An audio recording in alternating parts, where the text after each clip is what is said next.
أبنائي طلبة وطالبات الصف الرابع، النهارده مع أول درس معانا في الترم الثاني هنتكلم عن موضوعات كتير جدا. هنعرف إن مصر من أقدم الدول اللي عملت تعداد سكاني، وهنعرف أنماط سكان بلدنا وتوزيعهم. قبل ما نبدأ الشرح يا ريت تشجعنا بشير ولايك وسبسكرايب، وبسم الله نبدأ مع بعض أول كلامنا.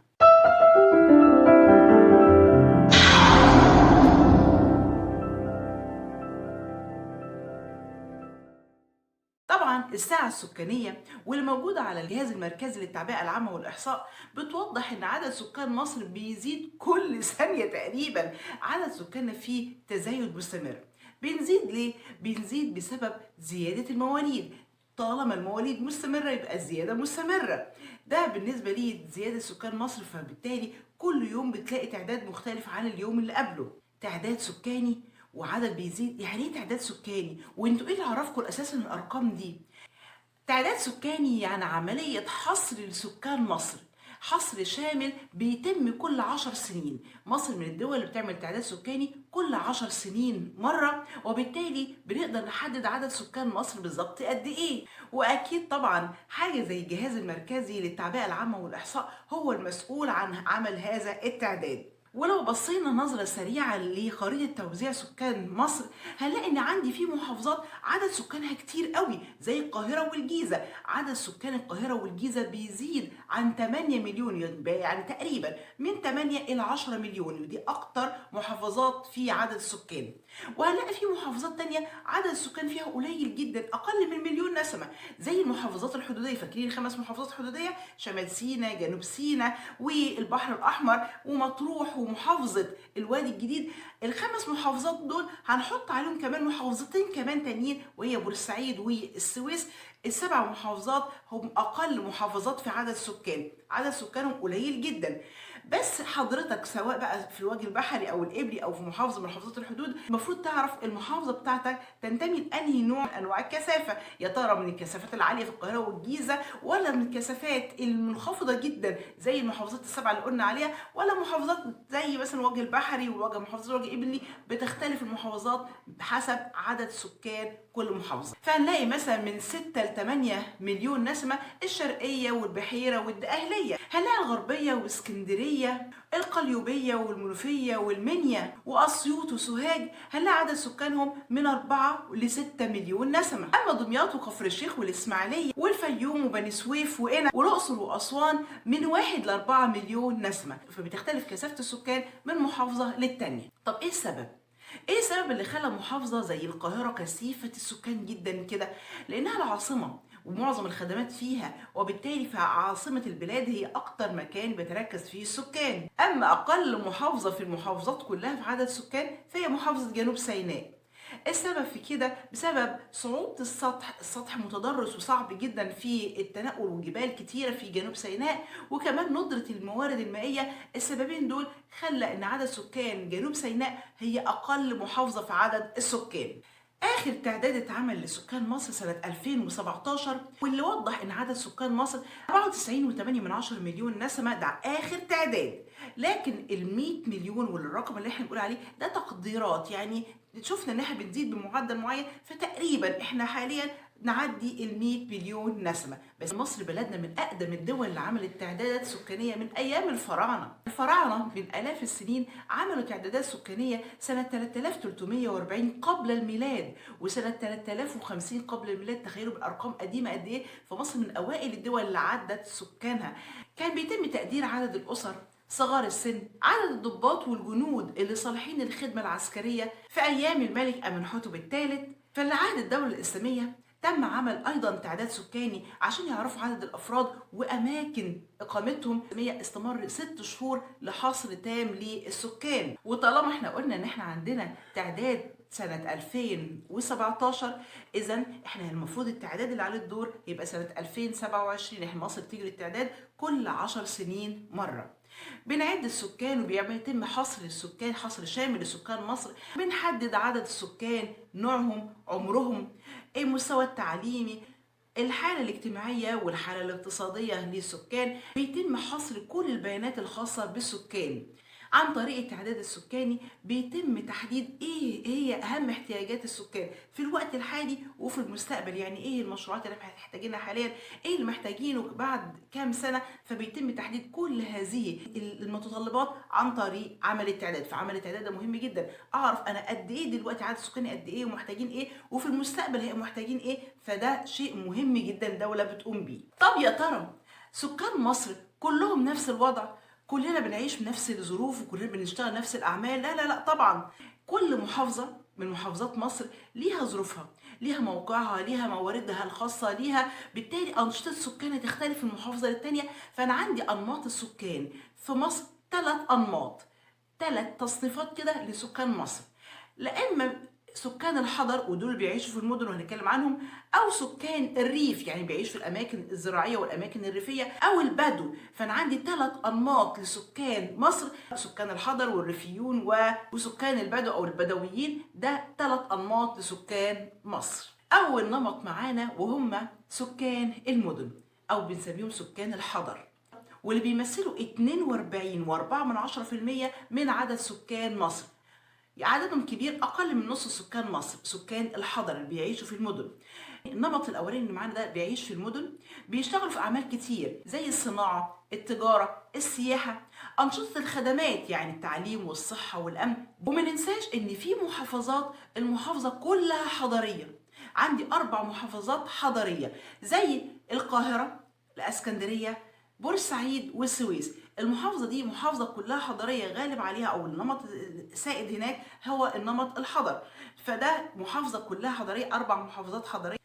اكتر شيء مميز لسكان الحضر ان نسبة الامية منخفضة جدا بينهم. طبعا الامية يعني عدم معرفة القراءة والكتابة. الامية الهجائية يعني ما بيعرفش يقرا ويكتب. الحكاية دي مش منتشرة في البيئة الحضرية. هنلاقي ان نسبة الامية قليلة جدا. ليه نسبة الامية قليلة؟ الناس في البيئة الحضرية بيهتموا بالتعليم جدا، وبالتالي ففي منتشر المؤسسات التعليمية منتشرة في البيئة الحضرية، وكمان ارتفاع مستوى المعيشة هيساعدوا ان هم يهتموا بتعليم ابنائهم. فنسبة الأمية قليلة جدا في هذه البيئة. بتتعرض البيئة الحضرية لمشكلة جامدة جدا وهي الهجرة. الهجرة من البيئة الريفية خاصة للمدن. فمن كترة الهجرة الداخلية من الأرياف من البيئة الريفية إلى المدن بينتج عنها مشكلات جامدة جدا داخل المدن. المشكلة بتنتج عن الهجرة من الريف إلى المدن هي ظهور العشوائيات. دي بتقع على اطراف المدن او في اماكن معينه في المدن، وكمان الضغط على الخدمات. العشوائيات دي مشكله خطيره جدا. اماكن اتبنت دون تخطيط من الدوله، اماكن كده الناس جم من اماكن ريفيه وبقى بنوا ليهم اماكن بسيطه كده على هوامش المدن عشان يستقروا في المدينه. فده سبب مشكلات جامده جدا. تاني مشكلة الضغط على الخدمات في المدن. نلاقي الكهرباء تقطع في المدن، الضغط على الصرف الصحي، المية مش متوفرة في الأدوار العليا. السبب إن حصل هجرة داخلية كتير، هجرة من الريف للمدن، فحصل تقل على الخدمات، في ضغط على الخدمات الموجودة في المدينة، وبالتالي ما عادش مكفية سكان المدينة. فده تاني مشكلة ناتجة عن الهجرة. فلما النتائج مترتبة على الهجرة من الريف إلى الحضر أو للمدن نتج عنها مشكلتين: العشوائيات ومشكلة الضغط على الخدمات في المدينة. ولو ان الدولة برضو ما وقفتش يعني ساكتة وتتفرج على الأزمة دي، الدولة اهتمت انها تطور مناطق العشوائيات دي، عشان طبعا شيء يعني غير حضاري تماما، وكمان ما ينفعش كمواطنين يعيشوا في اماكن بتنخفض فيها ما فيش فيها اي امكانيات وما فيش فيها اي خدمات. فالدولة مشكورة قامت بمجهود في هذا المجال وعملت المشروع القومي لتطوير العشوائيات علشان طبعا تقضي على هذه الظاهرة. تاني نمط معايا من أنماط السكان هم سكان الريف. سكان الريف واللي بيمثلوا 57.6% من سكان مصر، يعني أكتر من نص سكان مصر سكان ريف. 57.6% من سكان مصر. هنلاقي ان سكان الريف دول بيسكنوا في القرى. الحرفة الأساسية ليهم هي حرفة الزراعة وتربية الحيوان. دي أكتر حرف منتشرة في هذه البيئة. إيه خصائص سكان الريف؟ ليهم عدة سمات وخصائص كده بتميزهم، ليهم حاجات بتميز سكان الريف عن غيرهم من الأماكن التانية. للأسف المرة دي هنلاقي الأمية الهجائية. الأمية الهجائية يعني عدم معرفة القراءة والكتابة، فنلاقي إنها للأسف منتشرة في البيئة الريفية. هنلاقي الأمية غير البيئة الحضرية، لا المرة دي في أمية هجائية، فدي منتشرة في البيئة الريفية. كمان هنلاقي إن حجم الأسرة كبير في الريف. حجم الأسرة وعدد الأبناء زيادة شوية في الريف عن الأماكن الحضرية. طب إيه سبب كده؟ السبب في كده الزواج المبكر وكمان كثرة الإنجاب، فدي سمة في البيئة الريفية إن هما يعني يفضلوا إيه طبعا الزواج المبكر للإناث، كمان كثرة الإنجاب، فدي السمة العامة في الريف واللي خلت عدد الأسر كبير في الريف عن الأماكن الحضرية. في الريف بتنخفض جدا مستوى المعيشة عندهم. طبعا انخفاض مستوى المعيشة ليه أسباب بسبب نقص الخدمات ونقص فرص العمل، فالسببين دول كانوا سبب لانخفاض مستوى المعيشة في الريف. آخر شيء معايا وهو انخفاض دخل الفرد. دخل الفرد ان النشاط الزراعي دخله بسيط مش زي النشاط الصناعي او السياحة او كده، فبالتالي دخل الفرد في البيئة الريفية بسيط جدا لو قارناه بالبيئة الحضرية. طيب إذا كانت الدولة قامت بجهودها في البيئة الحضرية مفيش أي كده مساندة للريف؟ لا، موجود. في جهود بتقوم بيها الدولة برضو في البيئة الريفية. الدولة قامت بأكتر من اتجاه. أول شيء الدولة بتهتم بتوعية الشباب بأهمية تنظيم الأسرة والحد من كثرة الإنجاب، ده أول شيء الدولة بتقوم بيه. تاني شيء إطلاق مبادرات لتنمية الريف زي طبعا مبادرة حياة كريمة واللي انتشرت في أماكن كتير وقرى كتيرة جدا في مصر. مبادرة حياة كريمة من المبادرات اللي الدولة قامت بيها لتحقيق التنمية المستدامة، بيساعد في مشروع تحسين مستوى الخدمات زي التعليم والصحة والبنية الأساسية في الريف المصري. لما أقول كلمة بنية أساسية يعني الصرف الصحي، يعني الطرق، إلى جانب تحسين مستوى دخل الفرد ومستوى المعيشة للأفراد في البيئة الريفية. طبعا برضو اتكلمنا ان مشكلات البيئة الزراعية هو عدد الأسرة الكبير وكثرة الإنجاب، واتكلمنا ان الدولة بتقوم بمجهود كبير جدا عشان تحاول تقلل او تعمل تنظيم الأسرة. يعني ايه تنظيم الأسرة؟ يعني تقليل عدد الأطفال في الأسرة الواحدة. طب ده ليه أهمية؟ أكيد تنظيم الأسرة ليه أهميات كتير، زي المحافظة على صحة الأم، بيساعد الأسرة على تربية أبنائها بشكل أفضل، هيقلل الوفيات بين الأطفال الرضع. زيادة عدد السكان بشكل سريع هيأثر على مجهودات الدولة والتنمية اللي بتقوم بيها الدولة بشكل مستمر. ثالث وآخر نمط من أنماط السكان في مصر وهم سكان البدو. سكان البدو واللي بيعيش في الأماكن الصحراوية واللي نسبتهم ضئيلة جدا واللي بيمارسوا حرفة الرعي، الدولة أيضا بتقوم بمجهودات كبيرة جدا تجاه هؤلاء الناس البدو. أول شيء الدولة بتقوم بيه بتحاول الدولة بناء مساكن لهؤلاء البدو عشان تقدر انها تخليهم مستقرين وتحسن مستوى معيشتهم. وكمان الدولة بتوفر لأبناء البدو فرص عمل في مجال الزراعة وفي مجال التعدين.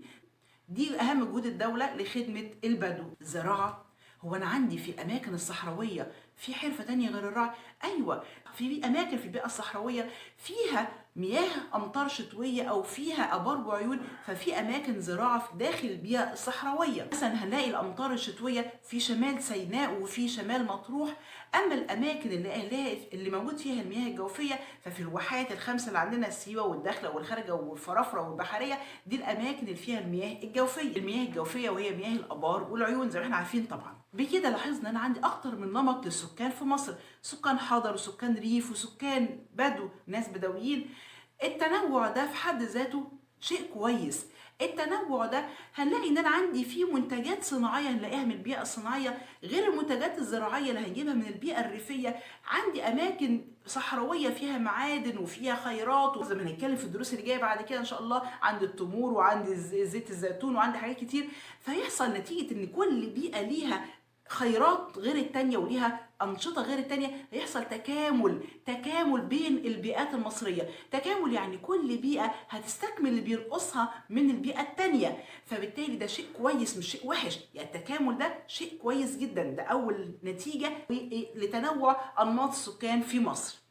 التكامل يعني تبادل منتجات، يعني بيئة عندها ثروة سمكية هتدي البيئة الريفية تديها منتجات زراعية وألبان، فالتكامل وتبادل المنتجات شيء كويس وبيخدم مصر في الأول وفي الآخر. واكيد نتيجه كمان هي التنميه في المجال الاقتصاد في مجالات اقتصاديه مختلفه، فالتنوع مصر ده شيء جميل جدا وعاد بالخير وعاد بالفايده على بلدنا الحبيبه. ممكن حضرتك بقى اللي متابع الفيديو تعرف النمط بتاع البيئه بتاعتك، يا ترى انت في بيئه ريفيه ولا بيئه حضريه ولا في سكان البدو؟ احنا كده انتهينا من الدرس بتاعنا النهارده. لو كان الشرح عجبكم وكنت استفدتوا منه ما ننساش المشاركه بفعاليه وان احنا نوصل ده لاصدقائنا والناس اللي يحبوا يستفيدوا من هذه الحلقه. اشوفكم ان شاء الله في درس جديد ودمتم في امان الله، ونتقابل في مرة تانية ان شاء الله.